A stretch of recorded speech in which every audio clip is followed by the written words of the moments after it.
लेकरांच्या संवर्धनासाठी विविध स्तरावर प्रयत्न सुरू असतानाच आता या कामी युवा सेनेचे प्रमुख आदित्य ठाकरे यांनी पुढाकार घेतलाय। विक्रांत युद्धनौकेच्या संवर्धनासाठी सगळ्याच स्तरावरून प्रतिसाद वाढतोय। त्यामुळे महापौर सुनील प्रभू आणि महापालिका गटनेत्यांनी आज जाऊन प्रत्यक्ष युद्धनौकेवर परिस्थिती जाणून घेतली। या पाहणी दौऱ्यात युवा सेना प्रमुख आदित्य ठाकरे हे देखील सहभागी झाले होते।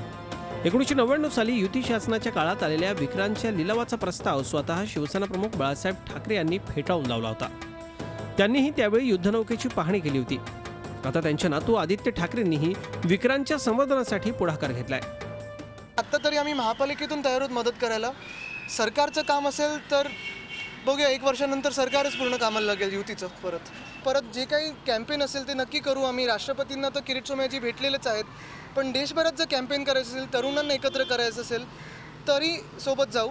आणि सगळ्यात महत्त्वाची गोष्ट म्हणजे तर तरुणांना इन्स्पिरेशन द्यायचं असेल, प्रेरणा द्यायची असेल की इथे येऊन बघा नक्की काय। एक तर मेमोरियल म्हणून आहेच, परत टुरिझमसाठी पण हे खूप मोठी गोष्ट होऊ शकते मुंबईच्या। विक्रांतच्या संवर्धनाच्या मुद्द्यावर एकीची वज्रमूठ घट्ट होत असताना शिवसेना मनसेत मात्र कुरघोडीचं राजकारण सुरू आहे। विक्रांत ही देशाची संपत्ती असल्यानं तिच्या संवर्धनाची जबाबदारी केंद्र किंवा राज्य सरकारनं उचलावी, मुंबई महापालिकेनं त्यासाठी निधी देऊ नये अशी भूमिका मनसेनं घेतली होती।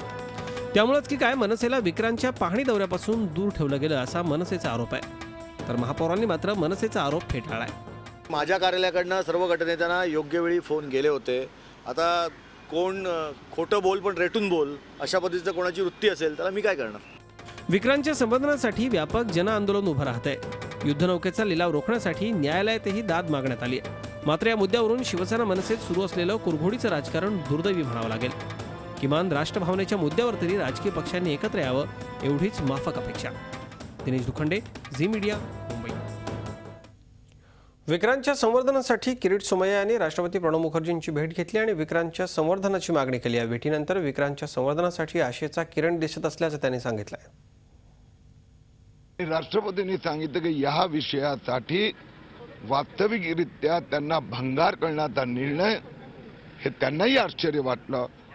त्यांनी सांगितलं ते संरक्षण मंत्री एंटनीशी बोलणार आणि मुख्यमंत्र्यांशी पण या विषयात ते चर्चा करणार। आज मला असं वाटते की कुठेतरी आशेचं किरण की विक्रांत वाचू शकते। झी 24 तास एक पाऊल पुढे।